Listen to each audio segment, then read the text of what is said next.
Hello, welcome to a Friday live stream this time. We got something interesting today. We got one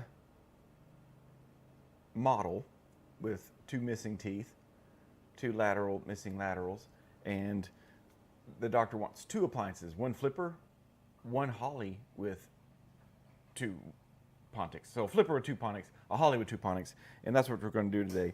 And we have a pile of teeth here.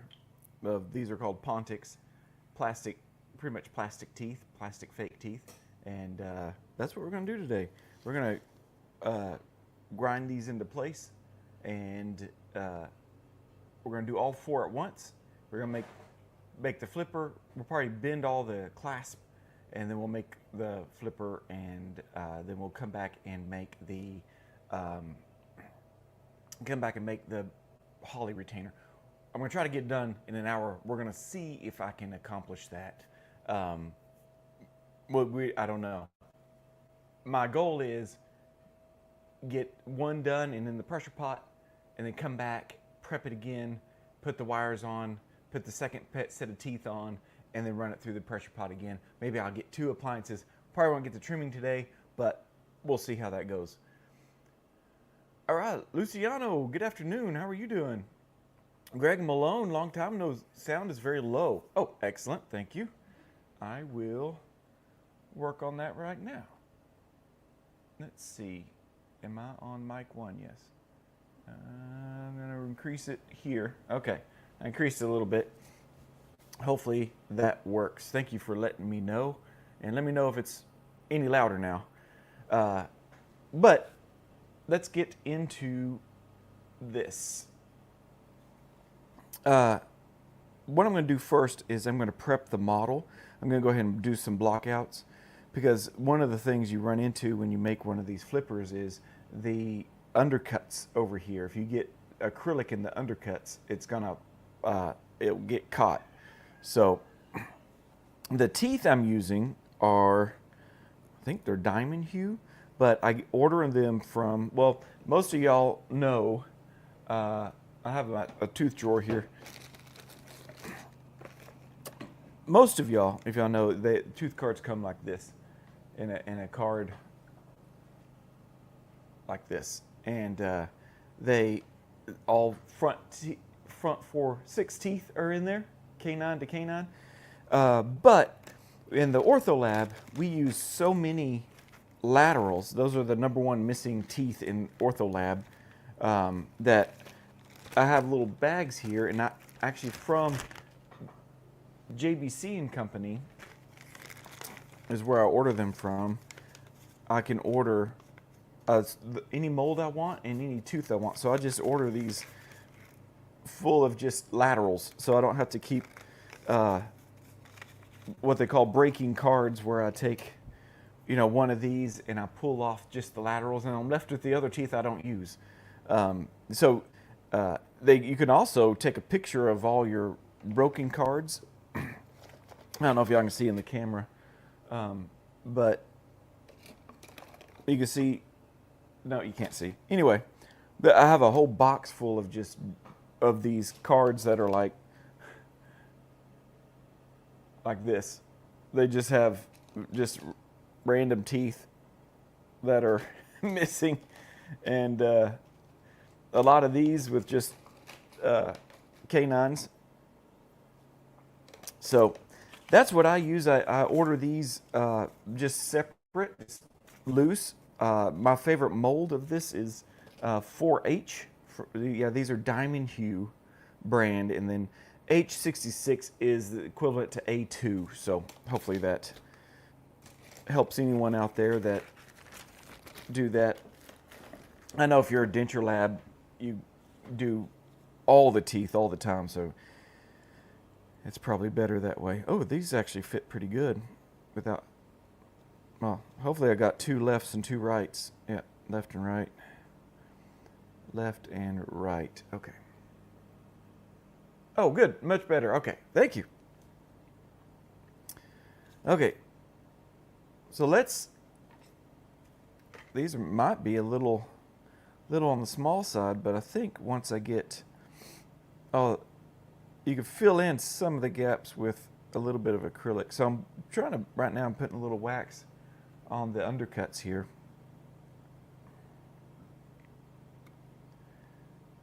Just so, because I build the retainers directly on this 3D printed model. This 3D printed model is shipped to me, and you don't usually hear that with 3D printed models, but it's shipped to me from the doctors. They print their own models, which is pretty cool.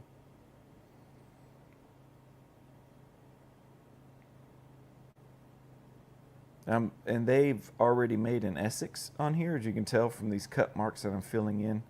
And there's some in the front too, and I'll fill these in.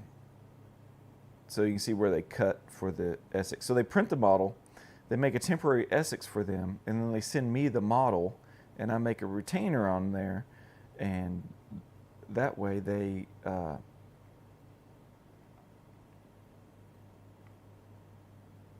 do the, what was I saying? I lost my train of thought. Oh, I need to cover up the name. Hold on. I'm gonna use a little, my hot glue gun here. Let me cover up this name.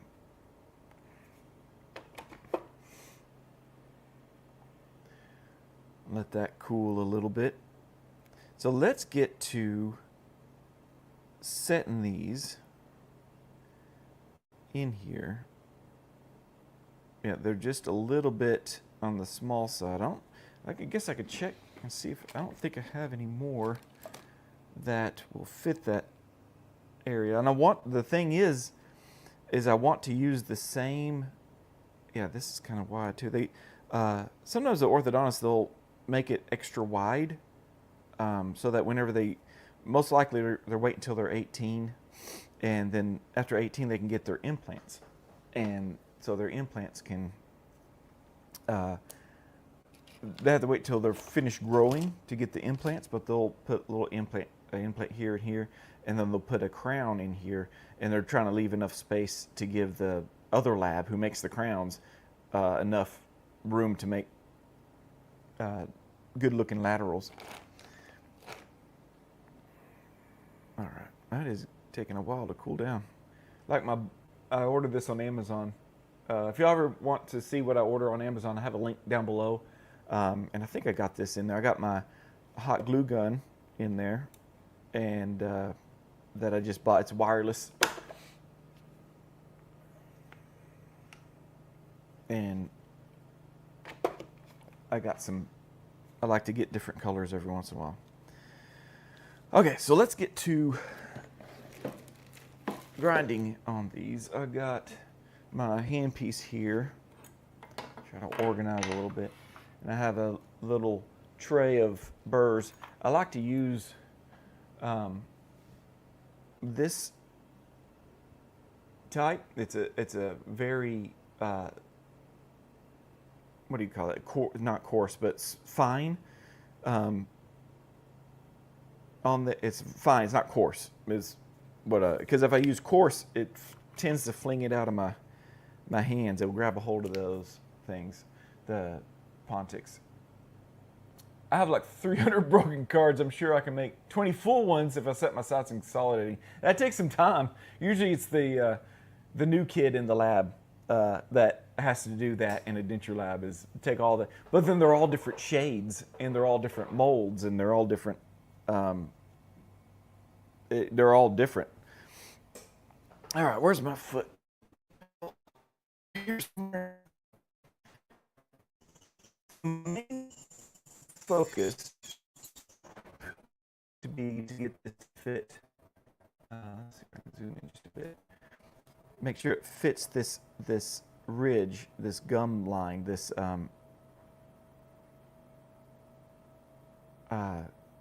where the teeth go. So I'm making kind of a saddle here. Now these teeth are for dentures, and they have little undercuts built into them. But I think denture labs, they go ahead and put more undercuts. So when they put it in the acrylic, it'll grab a hold. But we don't use that in ortho because we got to get it to fit the saddle. We got to make kind of a saddle so it fits this ridge. There we go. See, as I grind it down into place, it's fitting better. Which, you know, that should be the way it goes. Now, that neck right there, you can almost see there's a neck. And dentures, you would fill this in with acrylic. And that part of that tooth will show through. So if you ever look at your teeth in the mirror, you'll notice that you'll have you'll see part of your root of your tooth under your gums. So that's to mimic natural teeth there, but we don't need it in this case. Great. Which one was I working on? Was it this one? Yeah. I got to make sure I keep them in order. And the bad thing is I gotta grind all these the exact same way. So I'm gonna take that little neck off, that little gingival neck. I was hoping y'all could see it in the video.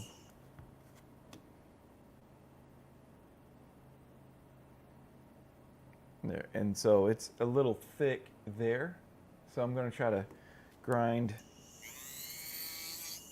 I gotta kind of memorize how I'm doing this.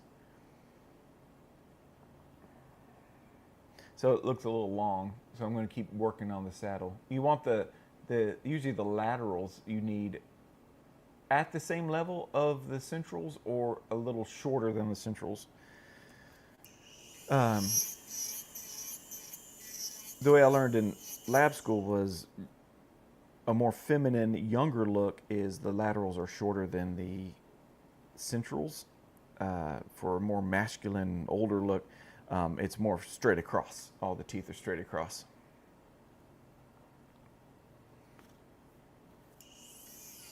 Oh, and I have a special surprise, but I don't see them in there. Let's see.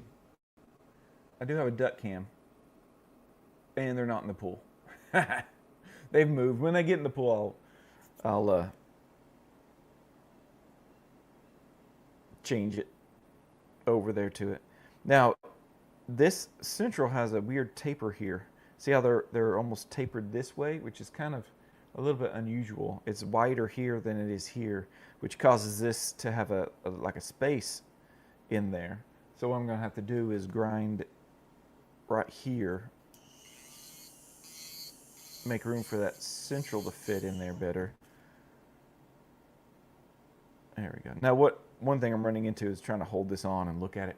I'm going to take a little bit of utility wax here, put it in place.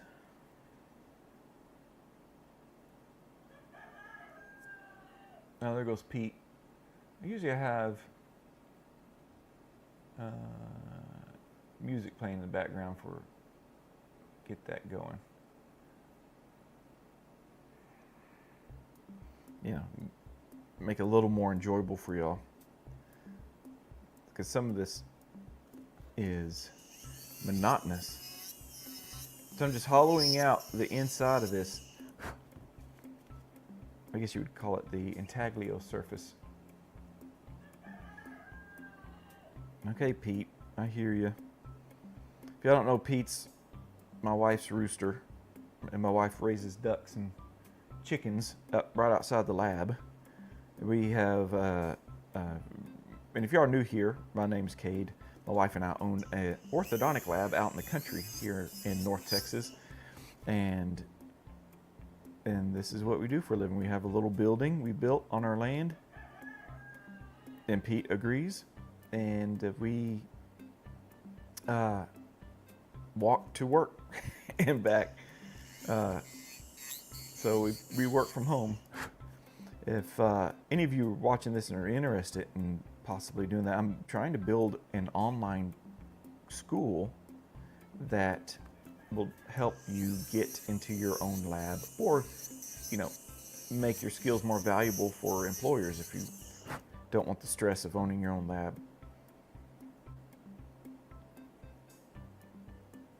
So I'm just trying to fit this. Sometimes I'll put my thumb on it to mimic a lip, and I think that looks pretty decent. Got a little bit of a gap right here, so I'm going to grind right here to try to get that to close a little bit. There's some other thoughts to this. is some labs will actually grind a little bit on the model and relieve a little bit of the gum so that whenever the retainer fits in, it pushes into the gums and it almost makes a natural gum line on that tooth, which is pretty cool. I'm afraid to do that too much. But I've seen bad cases of that working and good cases. All right, one down on the upper right.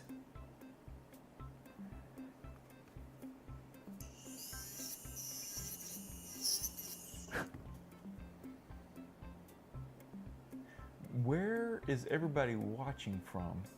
We got Luciano. Where are you, Luciano? I keep forgetting. I keep thinking Brazil, but I could be wrong.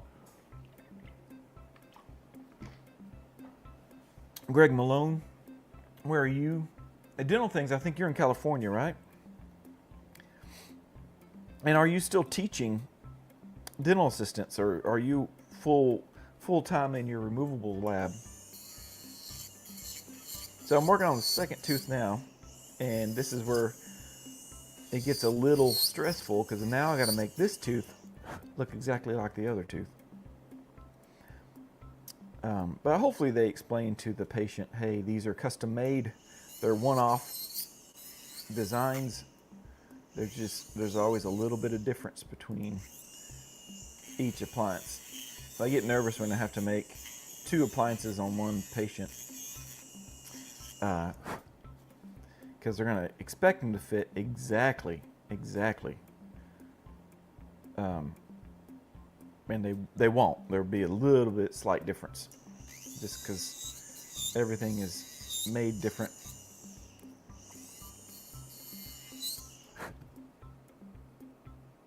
Brazil, I was right. Yay. It's nice to get back to live streaming on Fridays.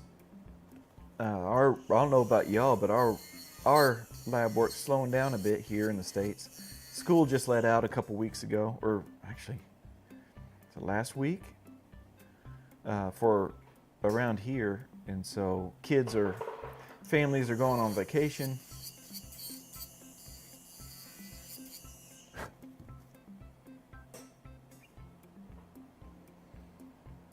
All right, so I feel like I got there quicker than I did last time. I feel like it needs to rotate a little bit. See, I feel like that's kicked out a little bit. So I'm going to grind right here to try to get it to tuck back in.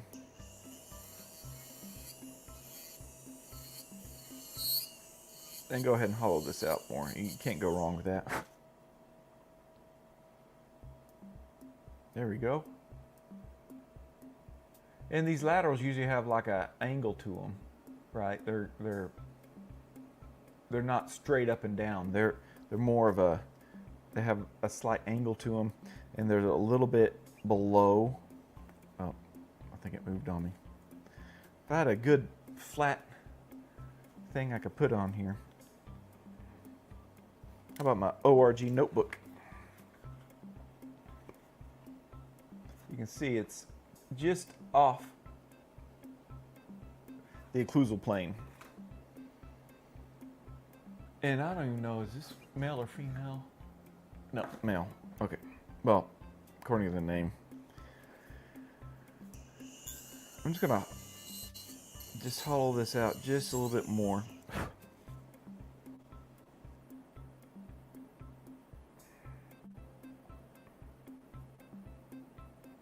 Oh, Dental Things, you're in California, going to be 100 a day in California? I transitioned to doing removable labs. I partnered with an office to be there. Oh, nice. To be their in-house guy, and I run my own lab at home. I just stick to educational videos for now. That's a great point. Everybody go check out Dental Things. Give him a sub. He puts up great educational videos. One of my favorites was all the different tooth numbering systems that are out there in the dental world.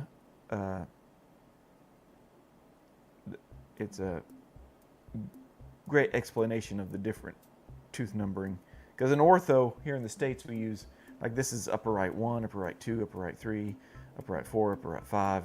But in general dentistry, it's like 8, 9, 10, 11, 12, 13. Each tooth has a number. All right, so I think I'm pretty close. And I'm going to go back and forth and double check that they both look the same. And hopefully I can get them to, yeah, I think they're looking pretty good. Going back and forth. That little bit of wax on the inside helps to hold it in place so I can look. All right, let's work on the left side.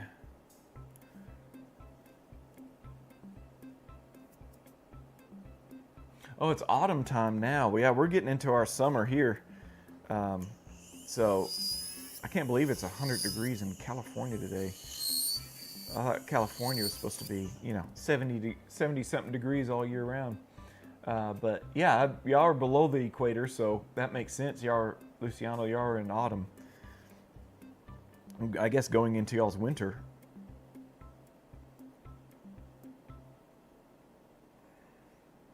All right, working on this side. I definitely need to shorten the neck of this because you want the neck of it to be shorter than the neck of the centrals. I think it really helped that when I went to lab school, they taught us a lot of tooth anatomy. It really helped with my pontics placement.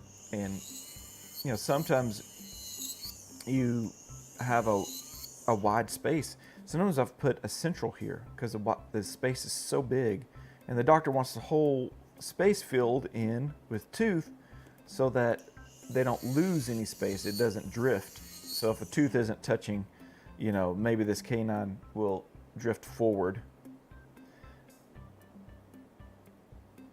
This side's going a little bit smoother.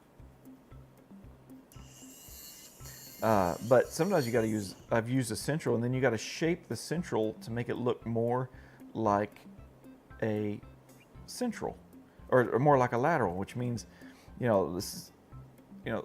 these are like, here's the line angle where it starts to turn a corner to go here, where the line angle on laterals are skinnier and more tapered at the top. So you can actually take a central and start grinding on this and move this line angle in, and it'll make the tooth look smaller even though it's a larger tooth. So there's a lot of tricks like that I learned in lab school. And I wish they had more lab schools around the United States. I think they're down to 12. The one I went to in San Antonio, that was in the 4th floor of the dental school building, it shut down in 2012, which was sad to hear. But it's dental schools are in the same allied health, like dental hygienist schools are. And dental hygienist schools are always packed, very competitive to get in.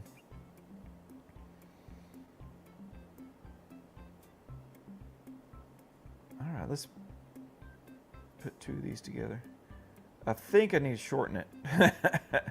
You can see the short here, and it's kind of long there. So I'm going to just work on this saddle some more.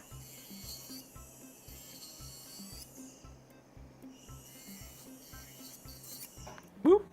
Don't lose a tooth mid live stream.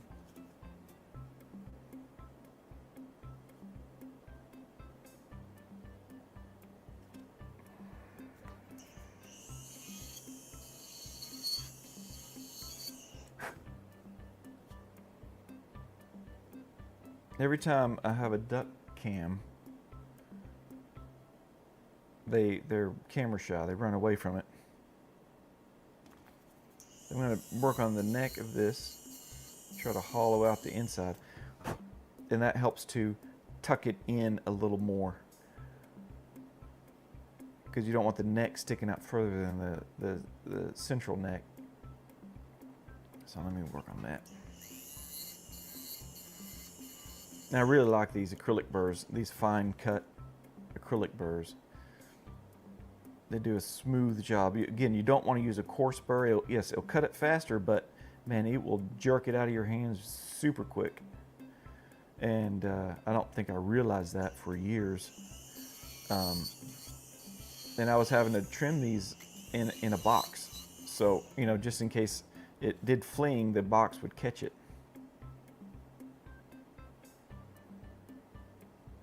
There we go. I think I need to shorten the neck a little bit to match the other side.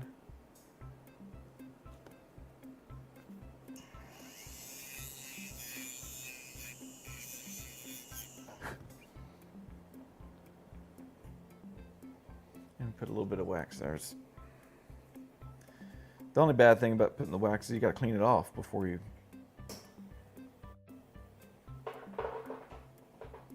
put the acrylic on. Okay, let's work on the last one.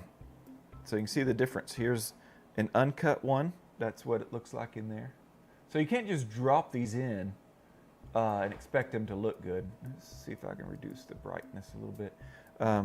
And then here's one that has been trimmed. And so I do charge doctors, if they want just a pontic, sometimes they'll ask for a pontic, send me a model, they'll have brackets on, and then they'll glue a bracket onto the front of the pontic and then wire it into the braces. And so there's a tooth, but it's just hanging on by that wire. But I'll still charge because it takes some time to grind in the neck. It saves the doctor a lot of time, so they usually don't mind paying the extra fee for me to grind these teeth in. And this is where I usually start, is the saddle area. Try to get the height going down.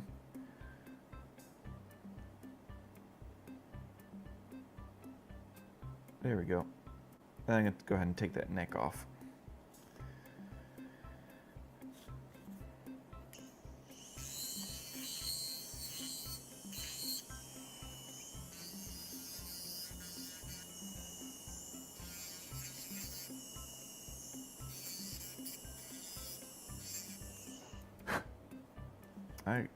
I only got 30 minutes to go. I don't hate doing pontics. They just take me a long time sometimes because they're just so tedious. You can see they barely fit in my hand.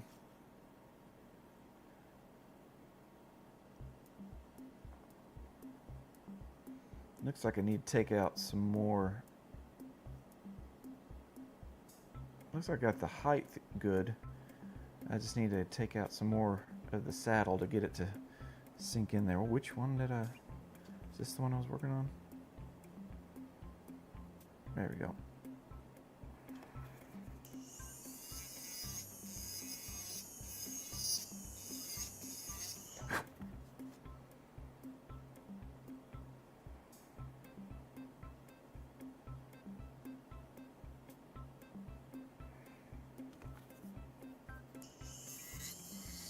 Keep working.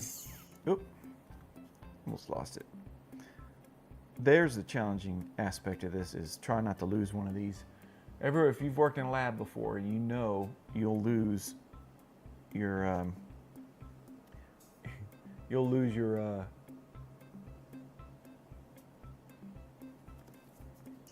well, you can lose a tooth across the lab. It'll just shoot out, and then you're searching forever, and you're like, will it take me more time to just grind another one? Or the worst case scenario, you just don't have another one. That was your last one. All right, we're good. Let's go and grind in some retention. This is gonna help it stick into the acrylic. A lot of these are notorious for, because it's the same acrylic, they're processed different as the acrylic that I'm gonna be pouring against it. So there will be some chemical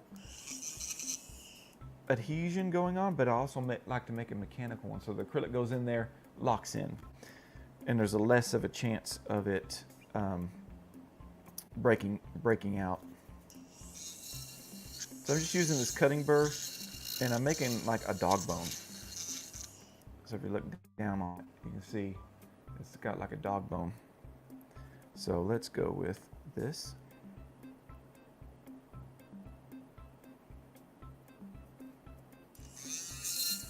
This is my first time to stream to Twitch today. I thought, you know what?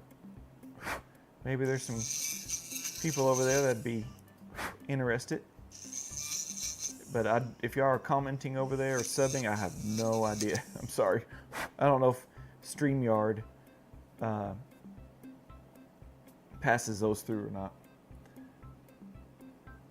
Everyone's denture has at least one tooth that's bounced off the wall and floor. Yeah, and you try to listen for it, and it ping, ping, ping, and you're trying to locate the last time you heard it. And I tell you, I've seen these drop and then completely disappear. It's like they go in another dimension. So I'll watch it fall on the floor, hear it, a split second later, hear it land somewhere else, and I didn't see it move or anything. Probably my old eyesight. All right, so I'm gonna peel my little utility wax off. Let me blow this the stuff off.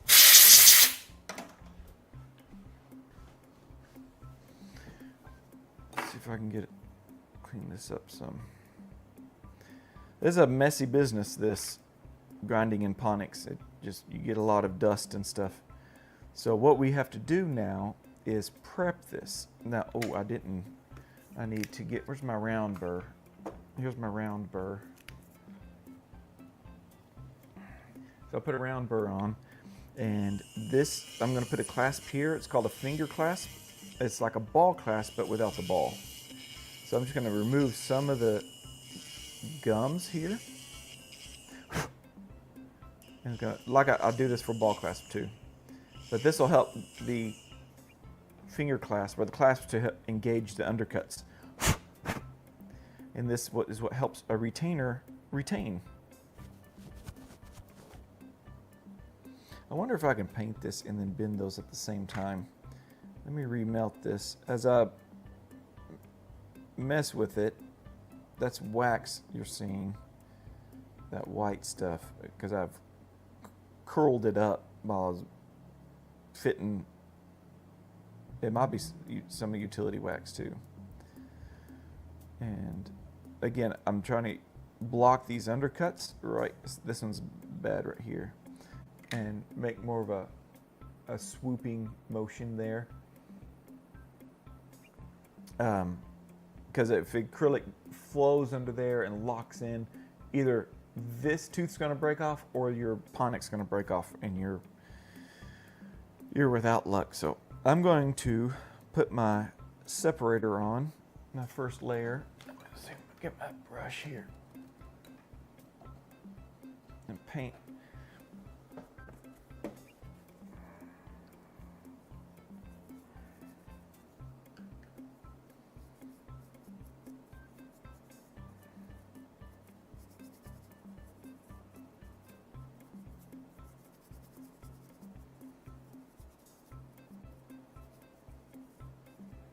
All right, so I'm going to put this on this fan. I have a fan right here.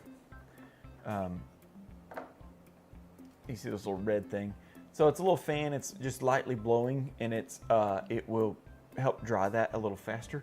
But while we wait, let's check on the duck cam. And no ducks. There's a duck. There's some going in the background. That's actually a baby Pekin duck in the right-hand corner. Pekin ducks are huge. They're almost the size of geese. And they grow super fast. I think that thing's only like 3 weeks old. I don't know. If my wife's in there, can she hear me? Yeah, I see her.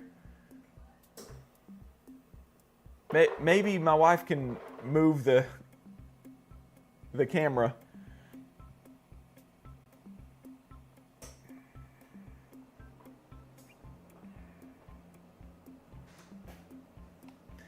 All right. Yeah. Very good. Okay. So we're going to wait on that. Now I have my there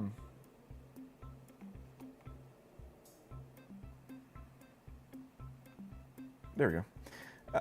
I'm keeping them separate. I got my left ones here and my right ones here, or they're backwards in the mouth. So this is actually the left and that's the right. This one's gonna dry pretty quick. Well, I tell you what, when it gets humid in here, I had to, when I came in around 8 a.m. to my lab, I had to turn on the AC. I got some, what would you call those? I got some splits. Oh, there we go. What'd you do? There we go. Do you know if that's the male or the female in there? I don't know. We have to, so you can tell by the way they quack. The females are really loud quack, and then the male's kind of husky. So duck calls are mimicking the female ducks, so it forces the males to land on the pond. Oh, it froze. Oh, there's Pete. Pete's coming to check out the camera. Oh my gosh. There goes Pete. All right, he's protecting his hens. So we don't have a name for that one yet. Where's the other one? Usually they're together. Hey, is that a guinea that's in the coop, standing in the coop doorway? Yeah. So we got some guineas too. Anyway, that's what it's like just outside the lab. All right, we are ready for second coat. And usually that's all it takes is we got to do one coat of this separator and then let it dry and do a second coat. Now I'll paint the inside first where the acrylic's gonna go. Are they asking for a certain acrylic? Just standard pink? Yeah, nothing fancy. I'll paint that first, and then of course where the teeth are gonna go, and then any extra on the brush I'll paint around the side, and that just helps clean the model up. So whenever it does that, it cleans the model. Let me see if I can go ahead and bend it. Usually this doesn't turn out good, but we'll see. It's live. This is how it's supposed to go. Let me check on, actually let me do this. Let me share something with y'all. That's not what I want. So if you're a CDT, you need some CE credits. I've built an online course using the conference videos that we put on back in April. So we recorded like 35 courses. So, but like 8 of those are ortho courses. So if you want your CDT hours, if you're CDT, you need your hours, you can get them online. You can watch the course. So if you weren't able to attend the conference, the ORG conference, the largest orthodontic lab conference in the world, back in April, you can still watch a majority of the videos. And if you go, yeah, the ducks look big. So if you go to share screen and allow and share, and yeah, there we go. So this is the, if you go to courses.retainerdesigner.com and then click here to access the DLAT ORG Conference Rewind, you can see it's $187 and you get access to all of these. If you scroll down to the bottom and go to the second page, you'll see here are mesh mixer, rebuilding the retainer making process, high volume metal and 3D printing for orthodontic applications, AI design success from CAD Flow, understanding the why behind the appliance. This is Arlen Hurt, COO of Specialty Appliances. Intro into TAD Placement by Lance, who's in Oregon. Maxillary expansion today. This is the leader over at Leone RPE screws. And then a new RPE screw that doesn't use a key. The Harvard professor, Dr. Ahmed Keyless, made a keyless expander. Very interesting. So now the patients don't need a key to turn, they do it themselves. It has it built in. So check that out when you get a chance. If you want some CE credits for your certified dental technician, it's a great way, and you can get all your ortho videos there. Okay, so let's check. Oh yeah, there we go. So sometimes it doesn't take too long, especially if it's nice and dry in here. If it's humid, it takes a little while. So what I'm going to do is I'm going to bend the two clasps. Actually, here and here, they're finger clasps. I use 032. I have a drawer full of wires here, and I have these little plastic containers that I keep them in to try to keep them organized. And so I'll take my, well, I don't see it. Uh-oh. There it goes. It was laying down. I didn't put it up like I was supposed to.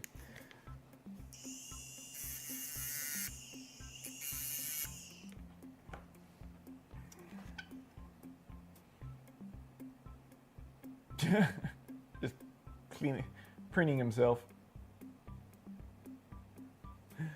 So now let's, and again, these are pretty simple to bend. I'm going to bend like a 45 angle here, kind of hook it in, mark it where it's starting to cross the occlusion, bend it over the occlusion like that. I'm going to bend this up so I can tuck it in to the lingual area a little bit better. I'm going to mark it again where I need to bend it down, bend it down.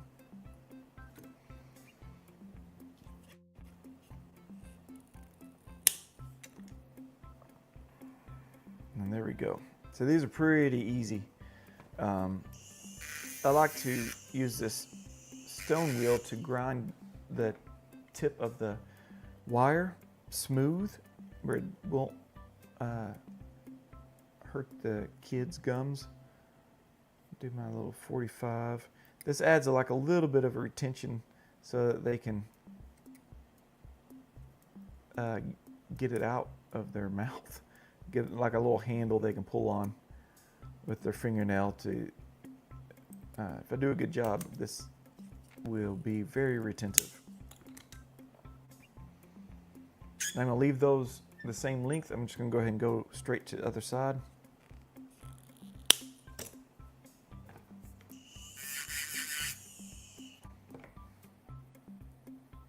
And we're gonna bend, do a little bit more of a 45.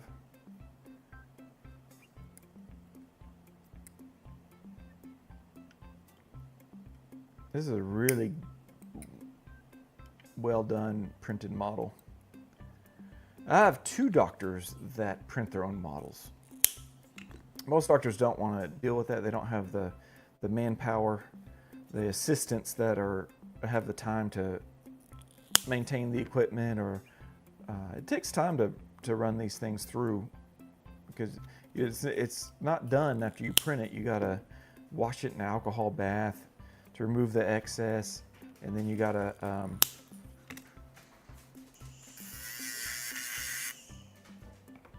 do the, what am I trying to think of? Oh, you gotta cure it. So you gotta wash off the excess resin, and then you gotta cure it, and sometimes the curing takes a while. This looks like gray resin, so that takes like 30 minutes. There is a draft resin, and that takes only 5 minutes. But I do like the opaqueness of this gray resin.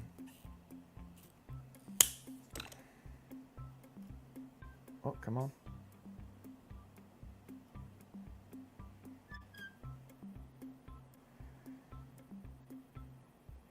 Okay, so if y'all know, I do little curlicues, or little teardrop at the end. Y'all can do whatever y'all want, zigzags or Z's, or just a right angle bend, but just something to help with the retention of these wires. Because if they're engaged into the undercuts pretty good, they'll pull out of the acrylic if you don't have these little retention things. So I'll make a little teardrop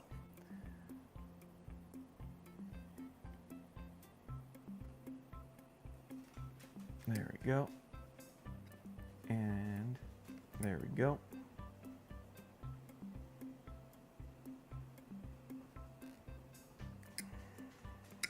Ah.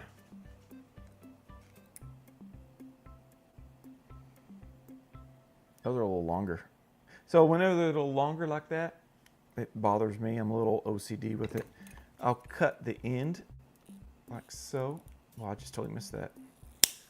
Cut like that. I'll straighten it a bit. And then I'll just keep curling it up. And then that'll shorten it a bit. Now, I'm not going to stop there. I'm going to remake. I set these here.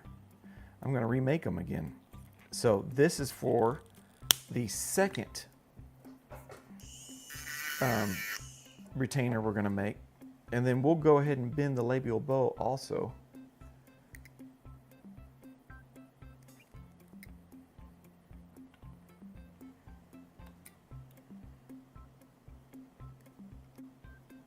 And then it helps. The more prep work you do in one stage usually causes you to do less work in the next step. So that's always a good rule of thumb. So getting all this prepped ready to go. We're already 48 minutes into it, but I can show y'all a lot of how this works. I ran out of wire. So I use like little pieces of 032 that, you know, I cut off to make a labial bow or something.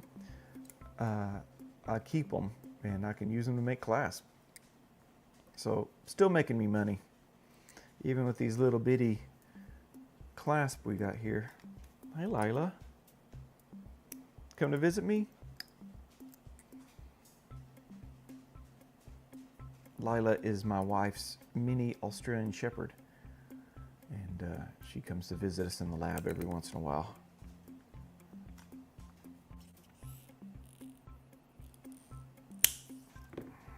And cut that.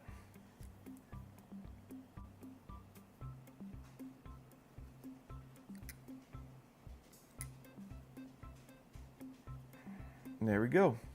Now I'm going to remove these. Also, now I'll show you on my desk here. I'm kind of keeping them. So that one is the mesial one. This is the distal one. This is the distal one. I'm gonna put the mesial one here. And now I'm going to take a tooth. I'm going to place it. I'm going to do this without the. Hopefully I can do this.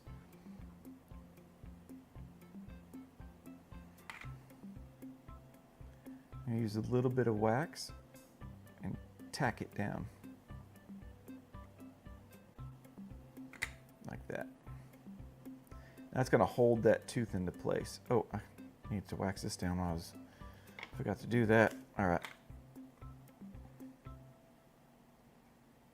I guess we're going to do the the retainer first. So difference between a flipper and a retainer with teeth is retainer with teeth usually has a labial bow. So we're going to be putting a labial bow on next. But I did want to wax these teeth into place first. And so let me grab this next one. Got a little acrylic dust on there. And so if you took the time to make sure that these were identical, you don't necessarily have to worry about making sure one tooth goes with one and one tooth goes with another. They should be as close to identical as possible. Now you're not going to get 100%, but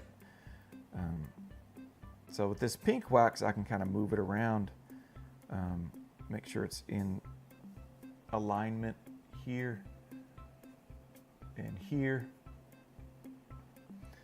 And then let's bend that labial bow. Now they usually get acrylic, but since we have these, I'm not going to put acrylic on there because it just makes it hard. The acrylic will stick to those.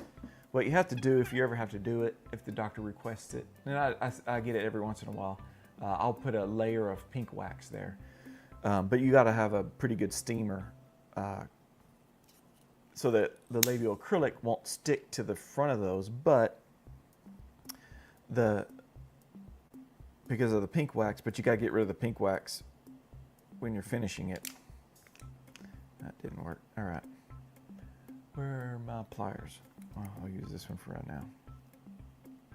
So this doctor, and y'all have seen me do this one before, he likes the adjustment loops over the fours, and it helps him.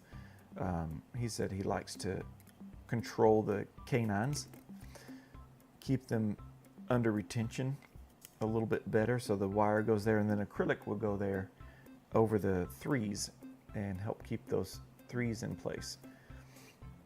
I guess because there's a chance that those threes could rotate with a regular retainer or something.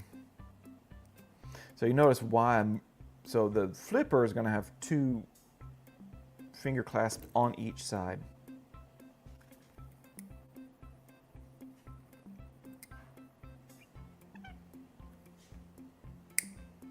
And so we're just going to, I got to get used to grabbing the marking pin with the pliers in my hands. It saves so much time than putting the pliers down, grabbing it, marking it, and then doing it that way. There we go. So while that's there, actually I'm going to loosen that a bit. Trying to make sure it's still touching all the teeth. And that's the one reason I do put the pontics in now before I bend the labial bow. So that way the labial bow's bent around those pontics. Because that'd be the worst, is you bend the labial bow, put the pontics in, and then the labial bow's hitting really hard on those pontics. And so you got to readjust your labial bow. So I'm going to make my loop, mark it here. See if I'm brighten that. Nope. See if I'm brighten it. Okay. Make my 90-degree bend. Get my loop formers in here. I can't fit it in there that way. Flip it around and make my loop.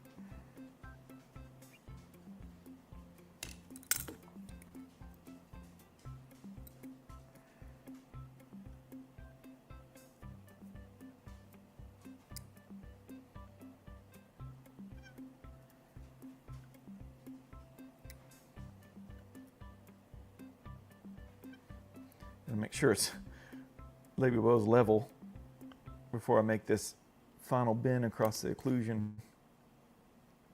And I'm trying to hold this passively. I don't want to, see, I wasn't, look at that, I was pushing it in. So I do need to curl that in just a bit.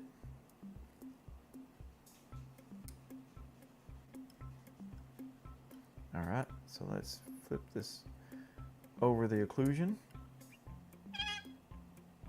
I need to grease my ball joint on my model holder. I'm sad they don't make these model holders anymore. I do want to try Great Lakes. They do have a new one. I want to try it, but you know, it's $100 and something. It's pretty expensive. I think it's mainly because they last forever. You buy one and you just keep it for the rest of your life. They don't really have a lot of sales, I would assume. I just lost that labial bow. Boy, that just flung right at me. Okay, so I flared this out before. Let's tuck this back in.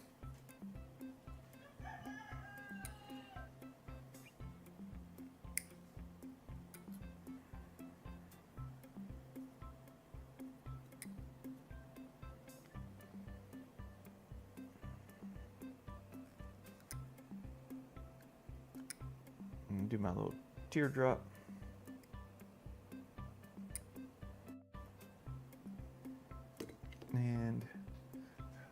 looking for my 3 prongs, but I can't find them. These will work. They must be on the QC desk over there. I feel like these wires on this side are longer than this side. So the acrylic, he doesn't like it touching the 7, so I'm going to cut it here and then go forward. I think I need to shorten this one. It may get too close to the edge of the acrylic, so do what I did before. Cut the loop like so, and then curl it up some more. A little hard on the fingers, but you get calluses. I'll flare this out a bit.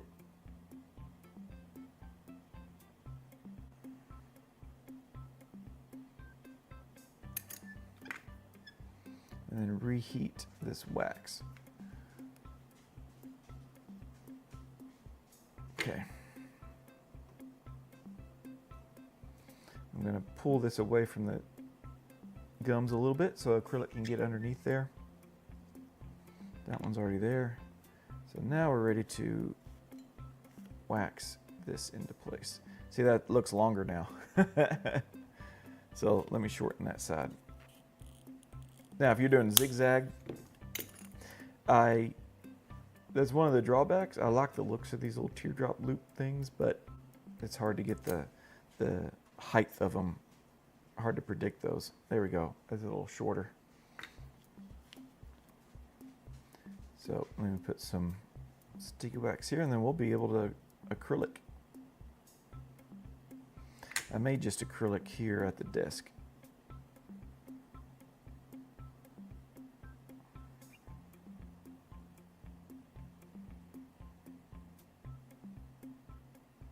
This had gotten a little away from the teeth right here. I'm going to leave it because I can adjust that at QC.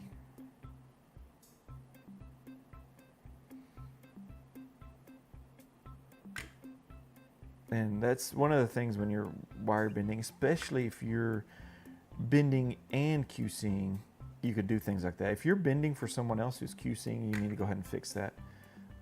Although the QC person, he or she needs to be able to fix things like that.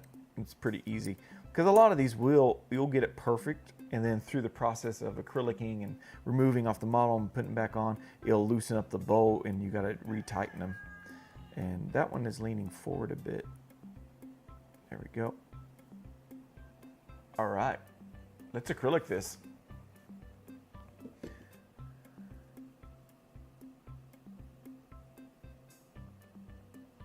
Okay.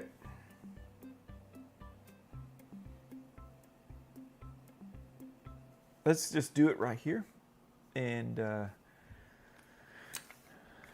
way I don't have to change my cameras. Let's see, let me get my roll on over here. Let's see, there we go.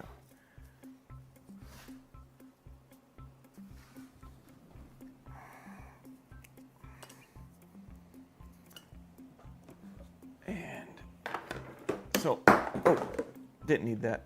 Yes, I do need that. So, we have my acrylicing here. We're just going to do it right here at the desk. Usually I do it under this fume hood here, which is exhausted to the outside for fume reasons, but sometimes I get a better shot here for y'all, so I'm sacrificing for y'all. Okay.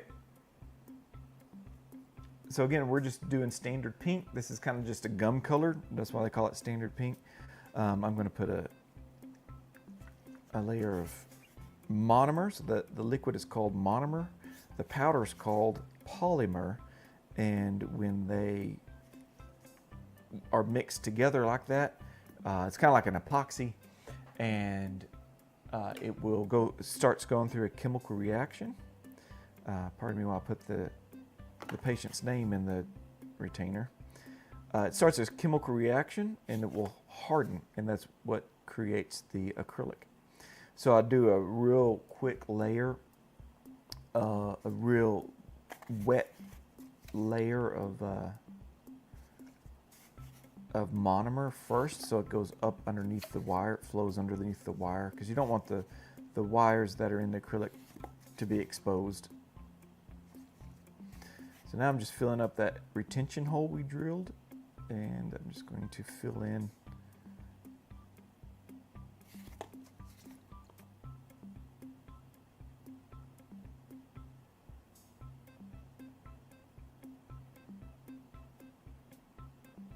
the ratio is about 2 parts powder to 1 part monomer. Powder's the polymer, I mean, which is the powder.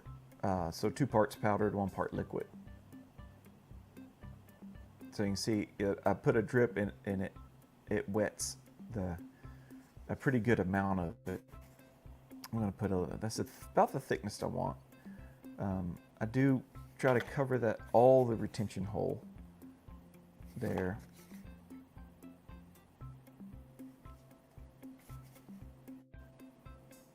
I'll put a little powder in there. So my friend Steve Zara Dental Lab, if you ever want to watch him on YouTube, he does a lot of the videos are a lot more informative than mine and shorter. They get to the point, whereas I like to live stream because I don't like to edit videos. But then I get to talk to y'all, which is the highlight of live streaming, is answering y'all's questions about dental lab or ortho lab. But anyway, he calls that powder that I put on at the very end over here, freezing it, which I thought was a good term.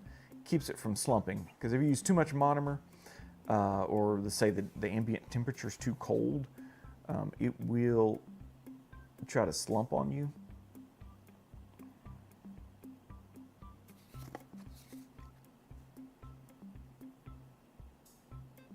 Because you can just slap on this monomer like real quick, but you got to be very conscious of your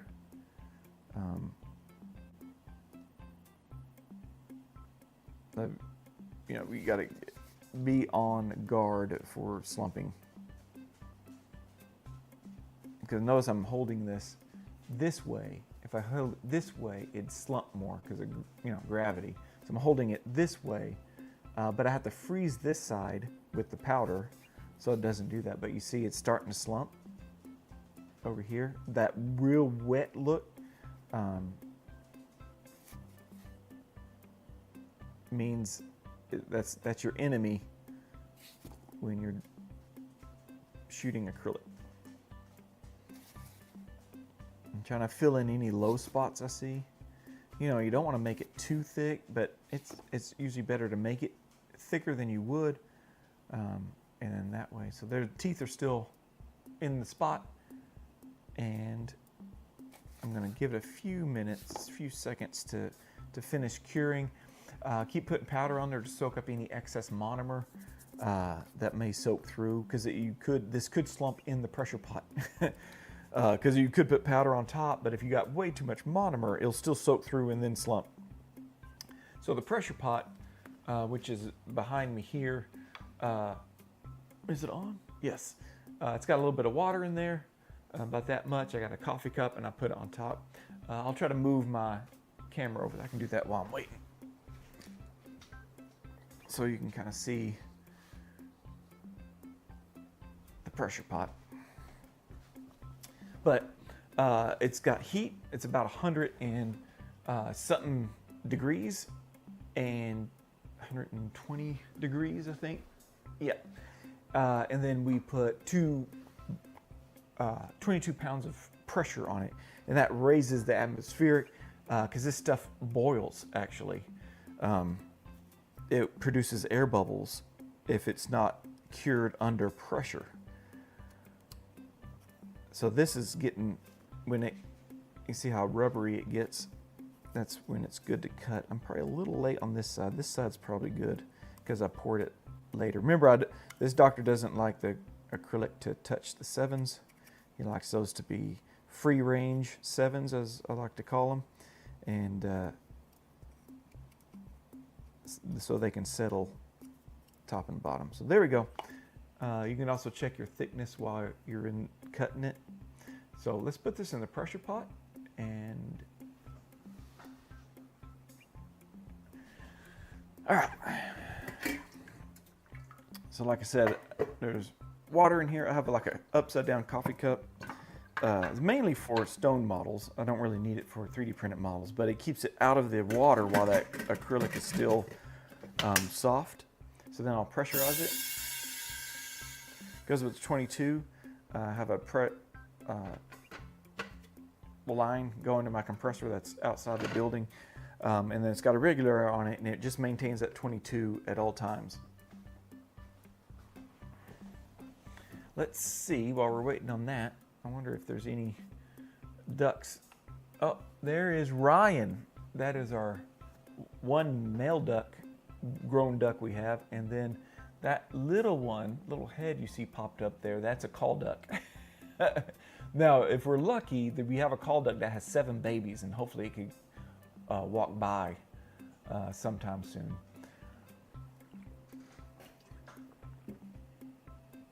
And anyway, that's a call duck. That is a full-grown duck. They're just real small ducks. But that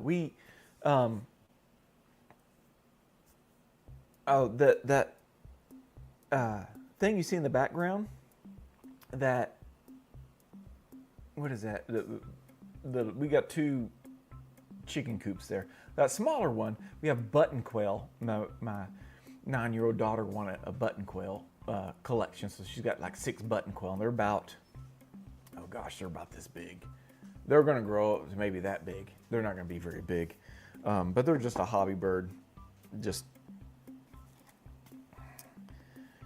something fun to grow. So we're going to give that a few minutes. What we'll probably do, so we're over an hour already. See, I got to talking too much, but I'll separate that and I'll show you kind of what we're going to do to get ready for the next one. And it's almost the same exact process, so it won't be that much longer. I'm going to go and put that in the water. It's already been a couple minutes. Again, with the 3D printed models, I'm just going to put it in the water. It's going to help it cure. The water is supposed to even help to remove monomer-free radicals. And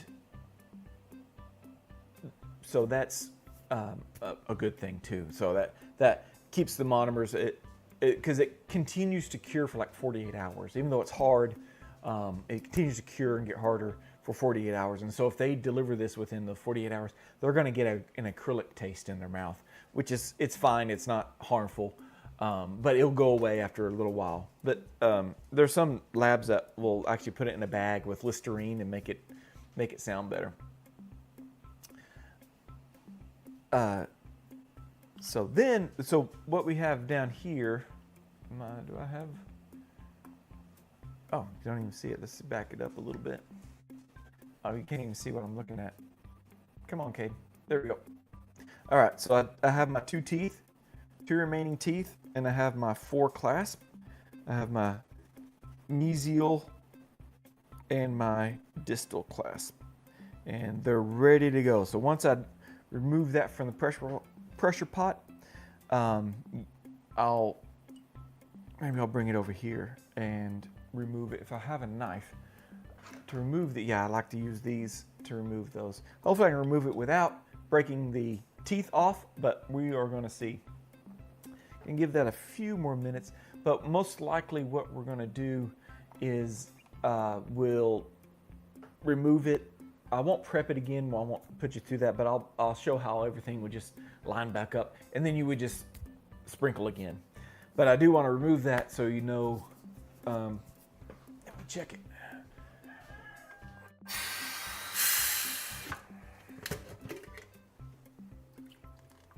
Yeah, it does not take long. It does probably need a little bit more curing. But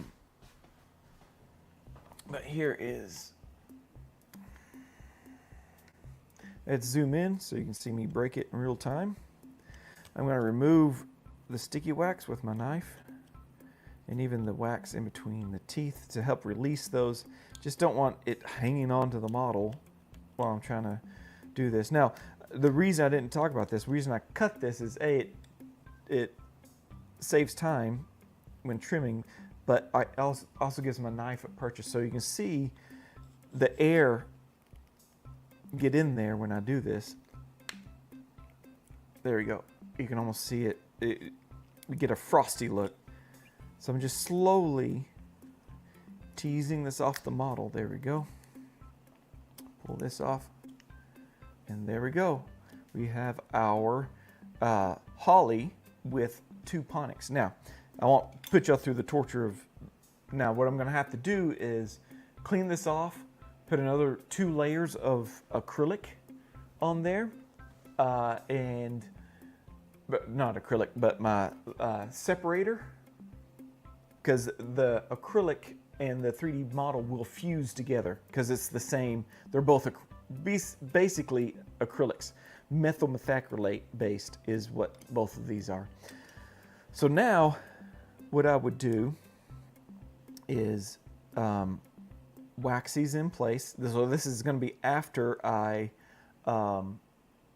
prep the model again, and then I'll just drop these into place. So this really shows how I like to remember what I said before, the more time you spend on the previous step, the less time your current step takes. Or I said it some form, I don't know what I was saying. But I do want to shorten that one, that looks kind of long. But then I'll just drop these into place, wax them in, and then sprinkle again. And then we got the second one going. So we're going to leave that there, and this here, and this tooth here, and we are going to call it there. I appreciate all of y'all watching. Again, make sure and subscribe, because I'm going to try to live stream every single week. Right now, Fridays are looking good, so Friday live stream, but click the bell and you'll get a notification when I schedule a live stream, so you'll be ready to join me and we can talk and discuss and all that stuff. But if you're interested in a possible attending my online course on how to do this for a living, or you want to just expand your skills to get to the next level, making a course that turns orthodontic lab technicians into orthodontic lab owners. So if you're interested in that, there's a link down below at the courses. It says connect with me or something like that. And you can schedule a one-on-one Zoom call with me, and I need to interview 50 of y'all before I put this school together, so I know exactly what y'all need to get y'all to the next stage. So the school is exactly what y'all need to get to the next level. So anyway, with that being said, thank y'all so much for watching, and I will see y'all next week. And oh, do I have an outro video? I do. Yep. Set. Yep. And so until next time, where's my cup? There we go. Until next time, happy bending.